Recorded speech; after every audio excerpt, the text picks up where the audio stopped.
welcome back to the PDPreps podcast. It is Tuesday, November 15th. I am Gus Morris, sports reporter, and one of your hosts today. That is Keenan O'Doherty, my colleague and co-host. Another packed show coming your way. NCS first round playoffs are in the books. We're going to be taking a look at a bunch of the top results. We have, it looks like 5 teams moving on out of the 11 that started out here in Sonoma County. Moving on to the semifinals this week. We'll take a look at those 5 teams, how they did this week, and then take a look at some of the games we have coming up in semifinals this week. Some really, really good matchups coming up. Newman, Windsor, Rancho Cotati, St. Vincent, Annalee, a bunch of fun games on slate for this week. But let's get into it. Keenan, we're going to open up with your game that you were at, our game of the week last week. It was a local meeting between Cardinal Newman and Petaluma over in the Division 4 NCS first round playoffs. Newman came out on top, but it was a good showing from both sides. So what'd you kind of see from this local matchup on Friday? Yeah, let's absolutely. I mean, it certainly was quite the offensive showing, especially from a Petaluma point of view. Obviously, Cardinal Newman comes into this game only giving up 15 points or less in their last 5 out of 6 games or 4 out of 5 games, something like that. So their defense, Cardinal Newman's defense has just been playing outstanding football without a doubt. But on the other side, Cardinal Newman offense had a day as well. Both teams played outstanding offenses. Coach Rick Chris of Petaluma actually told me that he thinks Silas showed that he is the best back in the county, which is pretty bold statement, but definitely see where his confidence is coming from. But in the end, Gus, Petaluma was kind of hanging with Cardinal Newman, especially in the first half. A couple key plays that came up, obviously a fumble in the first half and then a fumble in the second half, which both the Cardinal Newman recovered. They were able to capitalize on those and scored touchdowns off of those. Plus, Petaluma settled for a field goal. I think they drove all the way down to the Newman 11 with time winding down before half, and they ended up settling for a field goal on 4th down instead of go for it and try to go for a touchdown score to make it 21-14 going into half instead of 21-10. But great. I mean, it was a fun game. It really was. We thought it could have gone either way, either high scoring or sort of like a low scoring keep away kind of game. In this case, it was high scoring. The trio of Henry Ellis, Silas Paula-Georges, and Chase Miller showed out this game. Silas had 14 rushes for 171 yards, 1 touchdown. Chase Miller, 15 rushes for 114 yards and 1 touchdown, while Henry Ellis, the senior star quarterback, had 7 rushes for 52 yards, 1 touchdown, rushing, but he also had a receiving touchdown as well, so he was kind of doing it all over the place. On the other side of the ball, obviously the big name coming out was Santino Acevedo, 3 touchdowns, 133 yards on 20 carries. Gus, it's almost like another day in the office for the senior running back there. Kaiser Steverson also had a great game, 10 rushes for 53 yards, 2 touchdowns on the ground, and Matt Hilden as well had a good game passing, 14-16, 251 yards and 1 touchdown pass to Zach Homan. But one Cardinal Newman player I want to talk about, obviously Big Nicky Air. Man, Gus, when I tell you this kid's face was blossoming when he returned that 87-yard touchdown kickoff return for a touchdown, it was blossoming. Rick, head coach Richard Sanchez was talking to me after the game, and he said, I'm just happy that he came over and hugged me first because I know he wanted that. He wanted to have one before his career ended. That's Nicky Ayer's first kickoff return touchdown of his career. He's been doing this for like the past 3 years. Hasn't got one yet, but he certainly got one this game, and kind of whatever happens in the next few games, next game, whatever, he got his one, Gus. He got his one. So yeah. That was crazy. Offense, well, sorry, no, didn't mean to cut you off yet, but that was a crazy note when you would put that out there that was his first ever career touchdown, because he was the NBL Oak Specialist of the Year last year. And I mean, again, I've seen him break off a couple really long kickoff returns as well. But I could have sworn he had at least one at some point in his career. So that was pretty surprising to me that was his first. Well, and the thing is, like, I mean, he kind of fools you because he's been giving the Cardinals offense great field position all year, Right. and obviously to your point, last year as well, being specialist of the year. Um, but man, for him, interviewing him after the game, he's such a character. He was just so happy, like he was like over the moon. And that's kind of what you want to see from these kids, when they have a milestone like that. Obviously, we'll talk about some other milestones later on in the episode, but yeah. Mhm. Cardinal Newman 49, Petaluma 31. Great big game from the Cardinals offense that they kind of needed, especially going into a tough second round test, or tough semifinal test rather, that we'll touch on in a few minutes here. But yep, Cardinal Newman 49, Petaluma 31. They move on. The 3 seed knocks off the 6 seed. Gus. Yeah, a couple other notes here on that one. 49 points ties the season high for Cardinal Newman's offense. They did that, I think, twice before. They did it in a win over De Anza, did it in a win over Santa Rosa. They hit 48 against Annalee. So, yeah, it's great to see their offense kind of moving like that, especially at this point of the season. I know guys are banged up. People are, teams are nowhere close to 100% full strength at this point of the year. So it's good to see that their offense is still working. And then a note on Silas too, like you said, Rick Chris had kind of said this is a guy who's probably up there in the conversation for sure for one of the best running backs in the league. But season totals for him on the year, 1,467 rushing yards and 14 touchdowns. He had 8 games over 100 yards rushing. He had 4 games with at least 170 yards rushing. And the kid averaged 10.6 yards per carry, which is nuts. Yeah.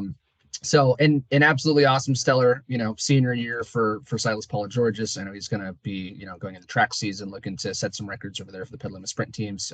Very, very fast, sprinter too. So looking forward to see what he does on the track as well, coming up in the spring. But yeah, a great season for Petaluma overall. Again, they were, flirting, or they were in our top 5, for parts of the year. But, just when you've just a few letdowns, I guess, kind of at the end of the season. And I think it all kind of started with that Egg Bowl loss and how emotional that was. And then, yeah, but it was crazy. Even entering the postseason, it's like still 2 of their 3 losses were by, 1 point each. So they had an awesome season this year, especially for a team that, I think they only dressed something like mid-20s guys for most of their games. So their numbers, despite kind of having not a lot of kids on their team, they really performed well. Yeah, and again, they have some good kids coming back too. I think guys like Ed Burnsich, I think Chase Miller, I think those guys are juniors, right? Or is Burnsich a senior? One of those two. I think Burnsich is a senior. I think Chase is a junior. Plus, they have Asher Levy coming back as well. True. So yeah, no, I Petaluma, great season, and I think they should have some some good pieces come back for next year. But yeah, Colonel Newman rolls on. They'll be playing against at number 2 seed Acalanes this Friday in the semifinals. That should be another interesting game, and we'll preview that one in a second here too. But we're gonna move on real quick. Heading over to Division 7, St. Vincent beats Hoopa Valley 28-15. Not a big surprise there. I guess kind of a lower scoring game. I think we thought that the score would be a little bigger, but yeah, St. Vincent, number 1 seed over in Division 7. Obviously, the reigning D7 champs. But yeah, like you said earlier too, kind of some milestones that we wanted to touch on, and none bigger than Kai Hall, senior running back for St. Vincent. We've been talking about him all season. You wrote the profile about him, earlier in the year too, but he finally did it. They kind of broke the Redwood Empire all-time rushing record. Again, this is part of the whole storyline for his season this year, and part of what you wrote about in your preseason feature is he's on the cusp of breaking history, and he finally got it. So. The previous record was 5,447, set by Casa Grande's Joe Trombetta. And Kai Hall, I think he had a short run, I think, in the 3rd quarter, passed that record. Now he has 5,473 and counting for his career. So and counting. So, and again, we've talked about him before, and great kid, awesome that he did this. He has some Division I offers from like Air Force, Navy, I think Army as well. So he'll probably be playing on Saturdays here. Next season, or at least, season, we'll be seeing him play for sure beyond the season. So, great for Kai. Congrats to Kai. But yeah, couldn't have happened to a better kid, especially in a win too. So, St. Vincent keeps rolling on, and Kai makes a mystery. So. Yep. No doubt. I mean, like you said, Kai's a great kid, and he's kind of the king of the Redwood Empire rushing throne there as well. I mean, he's also, keep in mind, he's also got the record for overall Yeah, touchdowns as well. I rushing believe the touchdowns. record, or rushing Rushing touchdowns. touchdowns. The Yeah, record was 60. I believe Kai's got 71. Is that right? something like that. Yeah, So something like that. So I don't he's know. he obviously shouted that one. Who knows, Gus? I mean, in the next few games, he could, if St. Vincent goes far enough, he could get that 6,000 mark. Um, I mean, that's that would but be the way he runs, insane. but the way he runs too, and especially with St. Vincent, they have today's game or they have this week's game, which I think again they're probably considered the favorite over in D7. So if they win like we expect them to this week, and then they go to the NCS championship game, it's at least two more games, and then again when considered the favorite, if they win that title, so three more games to hit 6,000, to a couple 200-yard marks in there. I don't think it's out of the question, but I don't think it's out of the question either. I mean, and look. I mean, keep in mind he's done this in like 3.5 years already. yeah, crazy. I think Joe was 2003-05, so I believe that's like 3 years or something So like that. he had 3 seasons, yeah. But He had but three but yeah, I mean, seasons. again, the fact that Kai has been starting, on varsity since he was a freshman, and I think Oh, that's a good point. he's gone well over 1,000 yards every single year too. So he's just had an amazing career, especially with that weird shortened COVID season where he only played like 5 games. He easily could be over 6,000 if he had That had a full season. So that I mean, if he goes over 6,000, that would be insane. But that's up. hey, That's got to be up there too. I think with like California all-time records, but we'd have to double check gotta that. be, yeah. It's some up there as well. But Mhm. anyways, congrats, Kai, man. We're everyone in that St. Vincent community, we're sure is proud of you. Definitely something, Gus, that I don't think will be broken for a while. For sure. I think it's going to be around for a long time. But yep, same like you said, St. Vincent keeps rolling. Kai, congratulations one more time. Gus, I want to throw it back to you because you were following this game pretty closely. And the score says one thing, but then the aftermath kind of says another. Windsor beats College Park 41-15. The 2 seed beats the 7 seed, but Gus, obviously it was a lot more than that final score.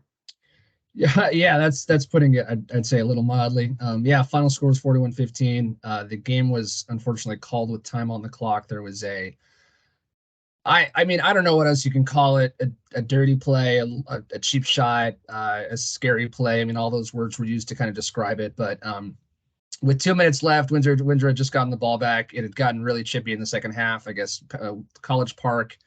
Actually, I'll set the stage a bit here, but Windsor had gotten the ball back, I think, at College Park's like 10, I want to say. I don't have the exact yardage here, but there had been so many penalties.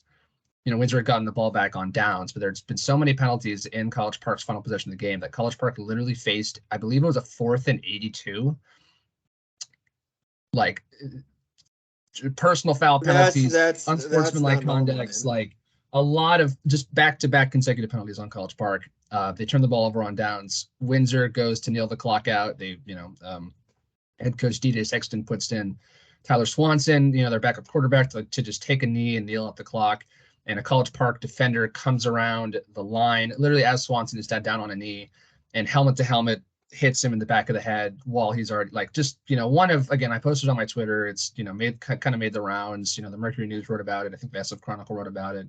SB Live picked it up. It was not a great, really not what you want to see. A scary play. I don't think you can really say much more than that, but for a program like College Park, and again, we don't know them, we haven't covered them at length, but just some of the context here too. But College Park, this is a program that a couple weeks ago, their head coach and their athletic director were actually suspended because for a final score of 84-0, they beat one of their crosstown rivals, Ignacio Valley, by 84-0. And from the reports, I think Ignacio Valley's coach had kind of made some claims that like they were running up the score and playing trick plays and going forward on 4th down in the second half, and they were already up like 70.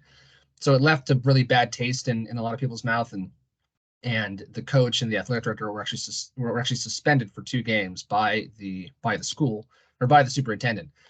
Well, Friday was that coach's first game back coaching on the sidelines since that suspension. And just some context here, but this is a program that I guess has had some allegations of bad sportsmanlike conduct in at least recently this season. So we don't know much about them, but this story kind of picked up a second life of its, or picked up a new life of its own after I put it out. It was funny because I put together our roundup this week, and I wasn't even planning on really writing up this game because I thought Windsor was going to win by a lot. And so I was texting with one of their stats people, and I said, hey, like, just send me the stats when when the game's over. And then maybe I'll call DJ and just get some details from him. And then she told me, she's like, oh my God, the game ended terribly. And so I started making some phone calls, and then I was talking with DJ, and yeah, it was like, again, I think when we first talked, he was literally out of breath because he was so kind of like emotional and fired up about what had just happened. I think, like, from what he told me and what he told the Mercury News as well, was that the game had to be called after that late hit to Swanson. He said Swanson was concussed, and he's doing okay now, but it was just a cheap shot, I think is all you can call it. Refs called the game. They separated the two sides. Sent College Park back to their side. But then, like, there were sheriffs who were at the game, and I remember watching the NFHS stream too, and the sheriffs were like standing at midfield, like keeping the peace almost, making sure that like nothing bigger happened. But yeah, then Windsor left the field, and Sexton said that they had to, like, the coaching staff and Windsor staff had to go, like, walk them back to their cars to make sure that they got, that they were able to leave safely. It was a really scary scene, apparently. So from what he had told me as well, that the referees said that they were going to file a formal complaint against College Park, and they asked for Windsor to send film in, and then also to send in some written statements about what they had witnessed as well. So yeah, but just, again, a very scary scene.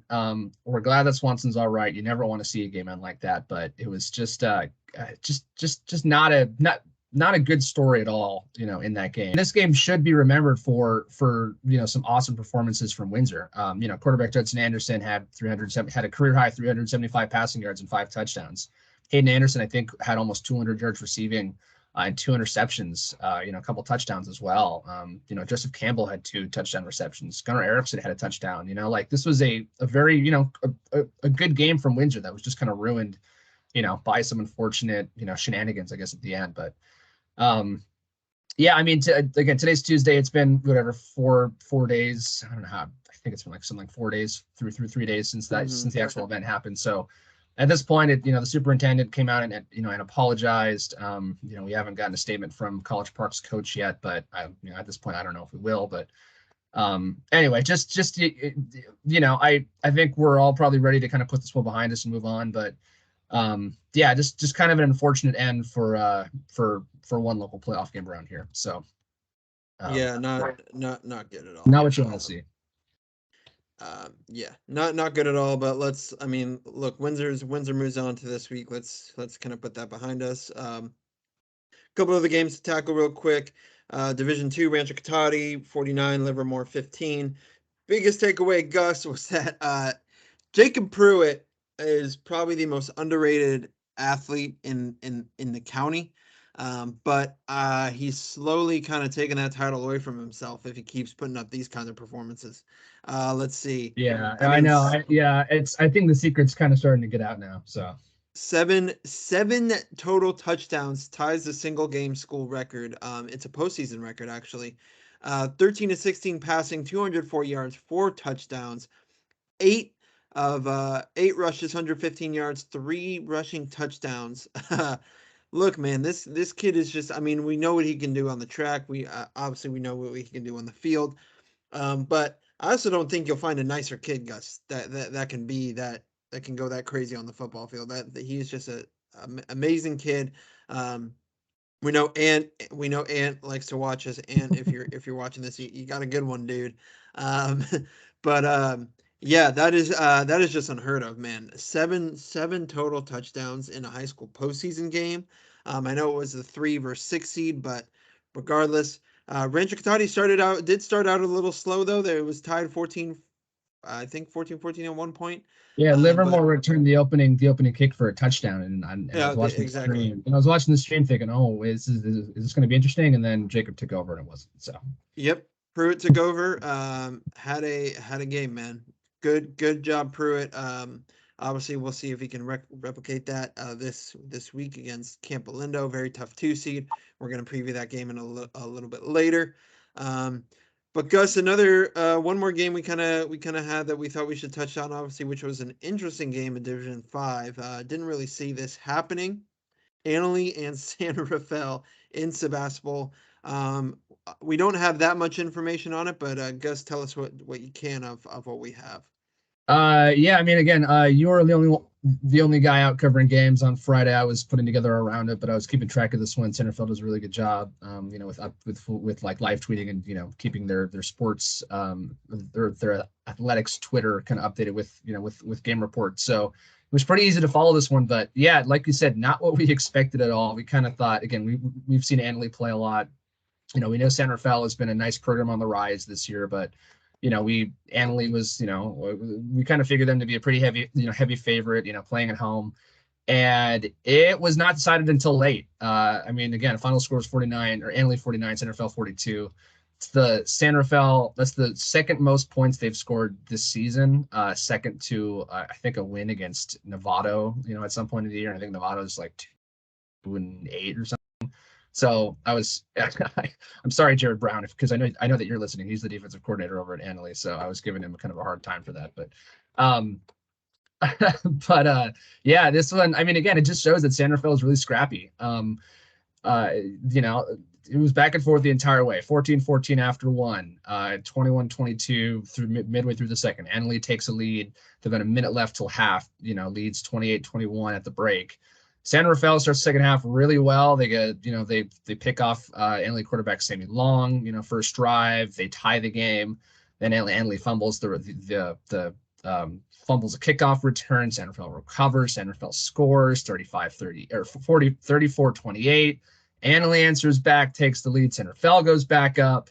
Annalee ties the game again with about a minute left in the third, and then the fourth quarter, the defense has actually kind of started to show up a little bit.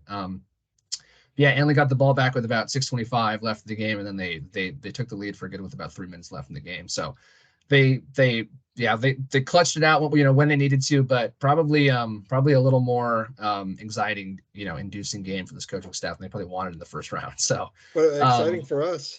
very exciting. Yeah, no, I'm and again, I think this is probably a good wake up call for Annalee too, that you can't underestimate any opponent. And I think that, again, maybe they might have come in, with a little, looking at San Rafael thinking, oh, these guys aren't very good, but, you can't underestimate any opponent, especially in the postseason too. So, Yeah.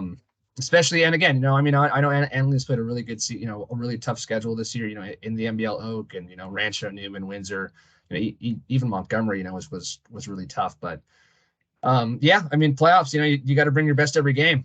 So I think that they will come out probably a little more ready this next week against Miramonte in the Division III semifinals, but they're going to need it for a Miramonte team that can also put up a ton of points. So, Right. yeah, Annalee, yeah, but those are our 5 playoff teams. Moving on, Cardinal Newman over in Division 4, St. Vincent in Division 7, Windsor in Division 3, Rancho Cotati in Division 2, and Annalee in Division 5. So.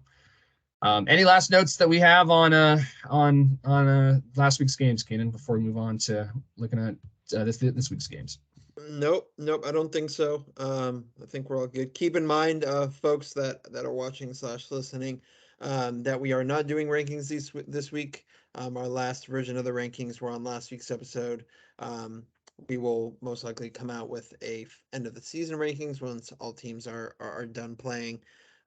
But yeah, so for our latest top 5, you got to go back a week and watch last week's episode for kind of end of the regular season rankings, if you will. But Gus, let's kind of take a look at this week's games here. I mean, obviously we're going to do our predictions as well, but we'll take a closer look at each of these games as they come to fruition. Last week records, Gus, you got a game over me again. What else is new? You were 9-1. I was 8-2 overall. Updated through last week. Gus, you are 95-34, almost at that 100 game mark, 100 win mark. We'll see if you can get there. I am currently at 89-39, so it looks like I'm going to need all the help I can get, especially with the teams dwindling down here as we keep going. But Yeah, one clear thing that set us apart obviously was the Casa Grande American Canyon game, where American Canyon kind of just came out and took over 34-7. Gus, you picked American Canyon, you picked correctly. And then Cloverdale, man, they let us down a little bit. I mean, Clear Lake scored, what was it, 47 They points, I think, they unanswered. it was I think that was the final score because it was funny because Cloverdale actually led. I think they led 13-0 to start, and then Clear Lake just flipped the script on them and yeah ran away with it in the second half. Um, Actually, shoot, from the second quarter on, I think it was 13-7 after one, and then it was all Clear Lake from there. But Yeah, um, 47-13. yeah. So, but that was anyway. So, but that was an interesting game just for the fact that those two teams had played the week prior in the final game of the NCL one, league play slate. So just kind of a funny back to back, week matchup there. But Clear Lake obviously made the right adjustments and yeah, Yeah, no, did what they had to it's, do. that's an understatement. But all right, let's move on to the NCS semis, guys. Here we go. We got five teams left, five teams that are still alive. We're gonna start up in Division Two, number three, Rancho Cotati. Well, actually, a lot of these teams are traveling to the East Bay. Guess let's just get that out of the way. But Yeah. number three, Rancho Cotati at number two, Campolindo at 7 p.m. Um, we've Campolindo's an interesting team because obviously our biggest eye test for them was against Windsor, where they squeaked out a win at the last minute at the death. Touchdown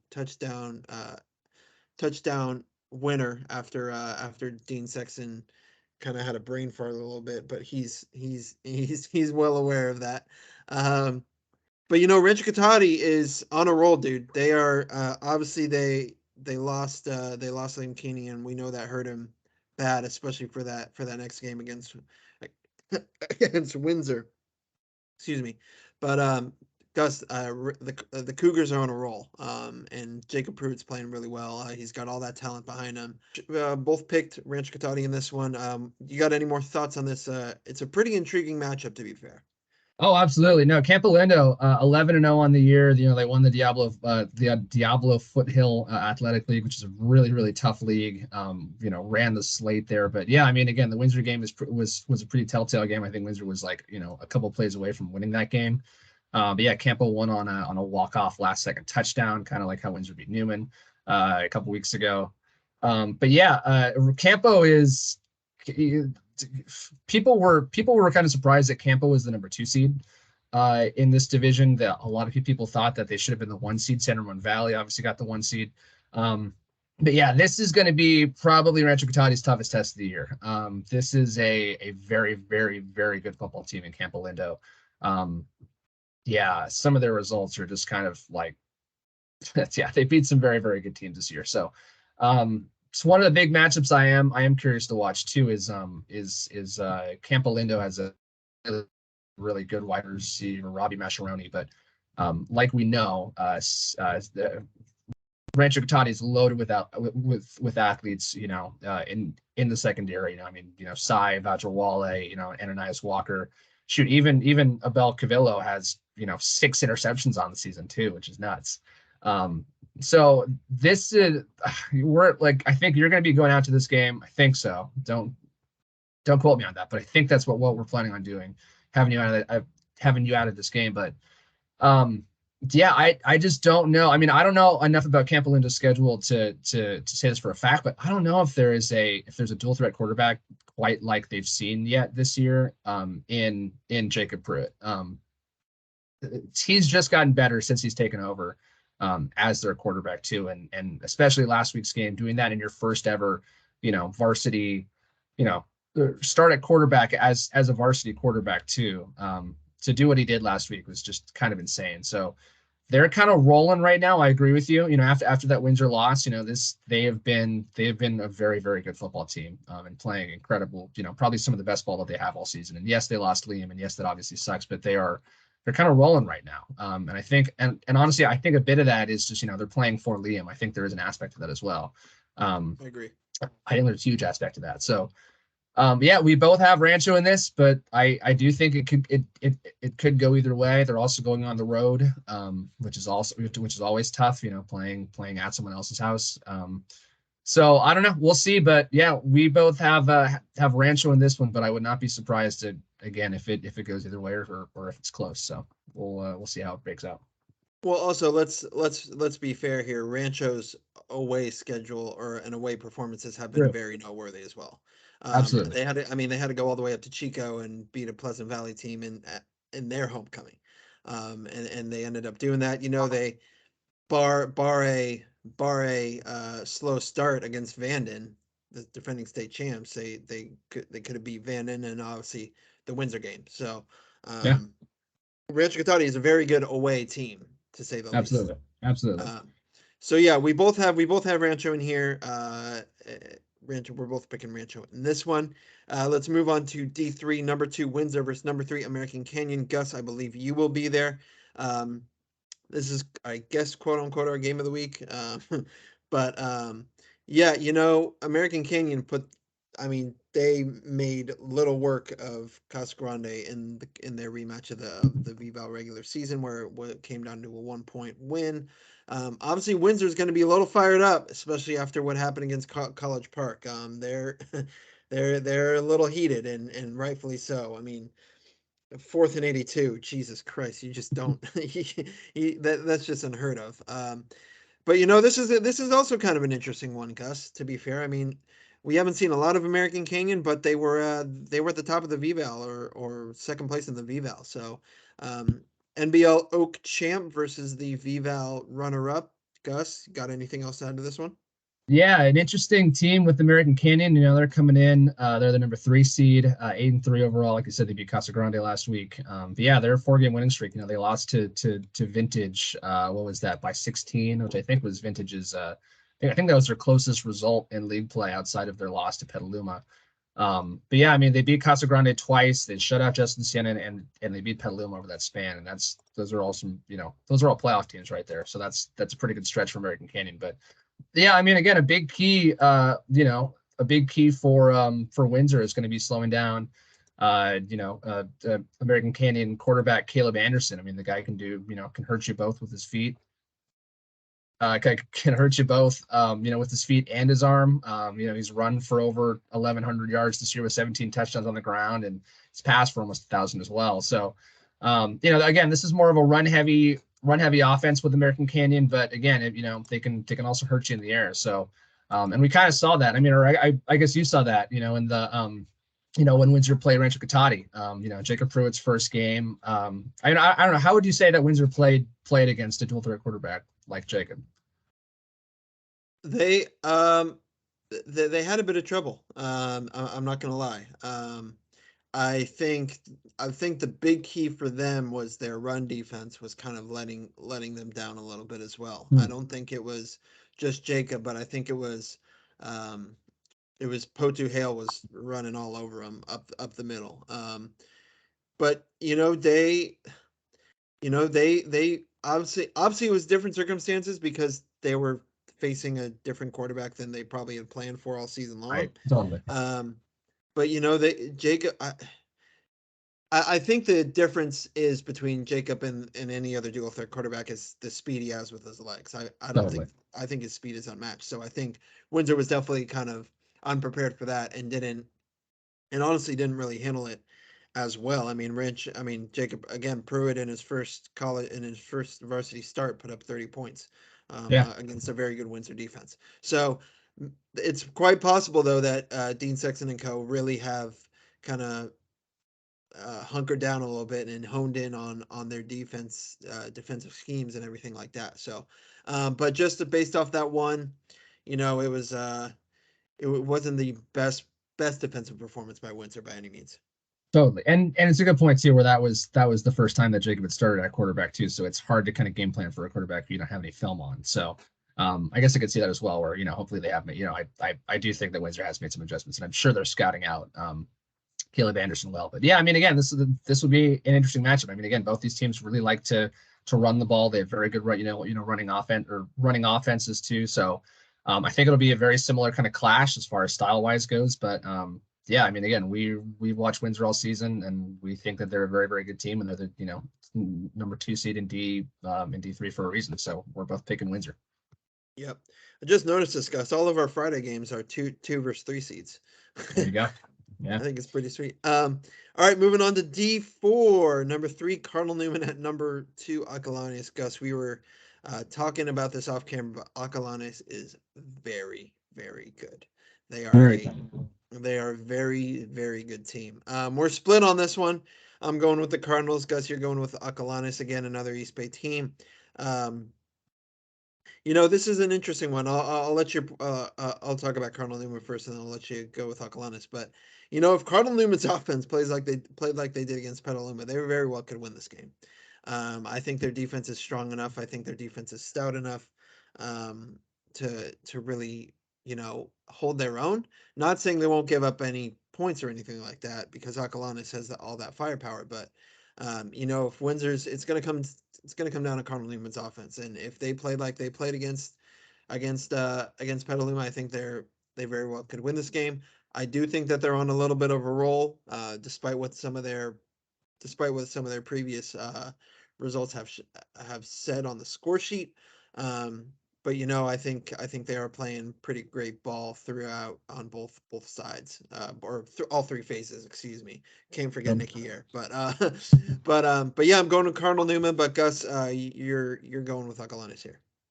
Yeah, I mean, like you said, I think if Newman can control the game script here, I think they will have a very good chance at winning. I mean, again, they like to go on these slow plodding drives and eat a lot of clock, and then just run the ball a lot. With guys like Kaiser Steverson and Santino Acevedo. And then just kind of hopefully rely on their defense. And if it goes to that script, I think that Newman will have a very good chance to win this game. That being said, like you also mentioned too, Acalanes has probably one of the best offenses. Maybe in the whole North Coast section. They're averaging almost 40 points a game. They're only giving up about 12, 13 points a game. It looks like they have a couple shutouts. They played a really good schedule. Their only loss to the year was a 3-point loss to Camp Olinda, who we were just talking about, in the Windsor game. Yeah, I mean, this is a team that can hurt you, or like you kind of said too, in all facets of the game. So yeah, I think if Acalanes gets out to a hot start, I know that Newman's offense, they can put up points, but if you ask them to do a lot, it doesn't always work out how you want it to. So I think if Acalanes gets out to a big start, gets a big lead, I think it could be a tough night for Newman. But I do think that if Newman can kind of keep the score low and make it kind of a rock fight, I think that they could have a good chance. But just looking at Acalanes, they're playing really good ball right now, especially coming after that Camp Olinda loss. I mean, they put up, they beat Benicia by 41. They beat Miramonte, who we're going to talk about here in a second, by 25. They beat Northgate by 19, and then they shut out Concord last week, in their opener. So they're kind of rolling right now. I know that Newman kind of is too, but yeah, I do think that this, it could go either way. I know we're kind of saying that, for all these games, but if Newman can play their game, I think they have a very good chance to win. But if Acalanes gets out to a fast start, I think it could be a long night. So I'm going to go Acalanes in this one. All right, split on that one. All right, Division 5, number 3, Annalee at number 2, Miramonte. Well, we all know, Gus, that Annalee's offense can put up points like no other. But if there is any other, it's Miramonte. These boys can sling it. This has we were talking off camera, and you mentioned this has a bit of a makings of a shootout. We're both going Miramonte in this one. Gus, what are you kind of expecting or seeing from this matchup here? Yeah, and so again, we don't cover teams like Camp Olinda or American Canyon or Acalanes or Miramonte very closely this year. So we're just kind of going off of what other people have put out there and just kind of what we see on Max Preps. And so we don't consider ourselves experts as far as these teams out of the area. But just looking at Miramonte and kind of who they have a quarterback in Luke Duncan, who's committed to UCLA. He's thrown for almost 3,000 yards this year, 36 passing touchdowns. This is a Miramonte offense that just like Acalanes puts up almost 40 points a game. And like we saw, last week, with in the San Rafael game, Annaly's offense or Annaly's defense is kind of susceptible to giving up a lot of points in time. So I know they gave up almost 50 in their win over Montgomery. They gave up 50 in that in that game against Petaluma too. So Yep. like you said, this absolutely has the makings of a shootout. Two very very high powered offenses, but I think when it's all when it's all said and done, I think Miramonte just might have a little more firepower, and if they can stay just ahead.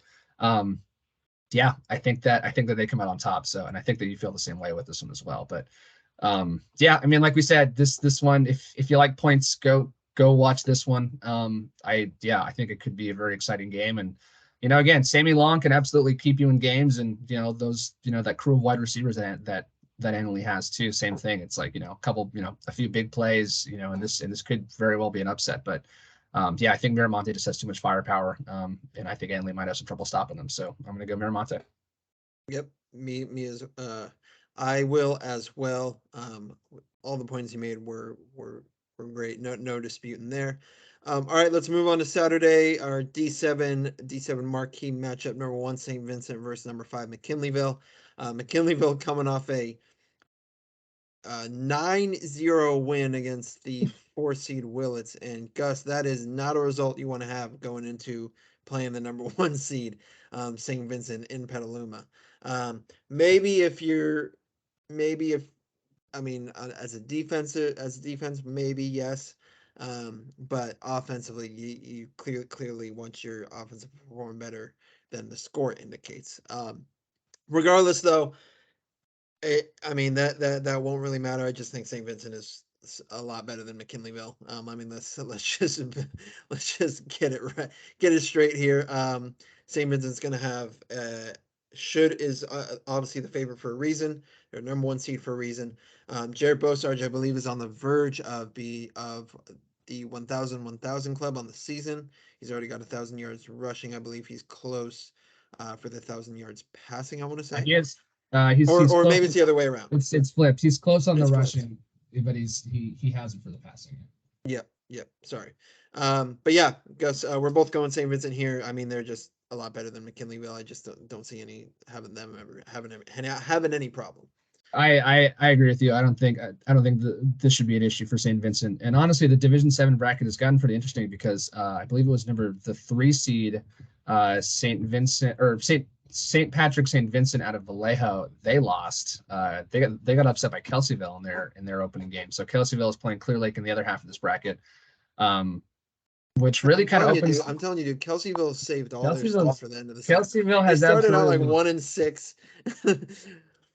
Kelseyville has definitely saved the best for last year. I mean they're currently on a 1, 2, 3, 4, 5 game winning streak, and we're getting off topic here. We're talking about Kelseyville in this St. Vincent game, but no, I mean just saying that I think that St. Patrick St. Vincent was one of the teams that St. Vincent was concerned about the most, kind of going into this into NCS, and now that they're out, like I think the Clear Lake game, if things do kind of play out chalk and it is St. Vincent Clear Lake in the finals, I think that could be a very interesting game as well. But yeah, I don't think St. Vincent should have any trouble with McKinleyville this week. And plus last week they were very heavily penalized in that Hoopa Valley game. I'm sure again there's probably some 1-8 matchup, mentality probably going on, but they were very I mean even Trent Herzog, their head coach, was saying that it was a sloppy game and they have to clean it up if going forward. So I think they will. I think they get back on track in this McKinleyville game and they win by 3-4 touchdowns easily. So. Yeah, I'm with you too. I mean, especially when teams are used to playing Saturday games as well. There you go. We saw that again. We saw that with Montgomery. But yeah, so kind of those wrap up our predictions and kind of our game previews, if you will. Again, the field is dwindling down, so we are going to have less and less teams as the brackets continue. But who the heck knows? I mean, we love doing these predictions. I like doing these predictions. I know Gus does as well, just because we love hearing all the crap we take if we get them wrong. Well, Gus, I would say takes more crap than I do, but to say the least. But yeah, Gus, I think that's kind of everything from the football sense of things. Other sports that are going on, the NCS individual tournaments are happening. They started yesterday. They are also happening today. Obviously, Caroline Beard is in the singles individual tournament, and then I believe the Maria Carrillo doubles team of Kaylin Wynn and Colleen Morris um, are in the doubles bracket. Again, this is recording on Tuesday, so we'll know all the results before it heads out. Um, but Gus, anything else on your end that we really need to touch on here?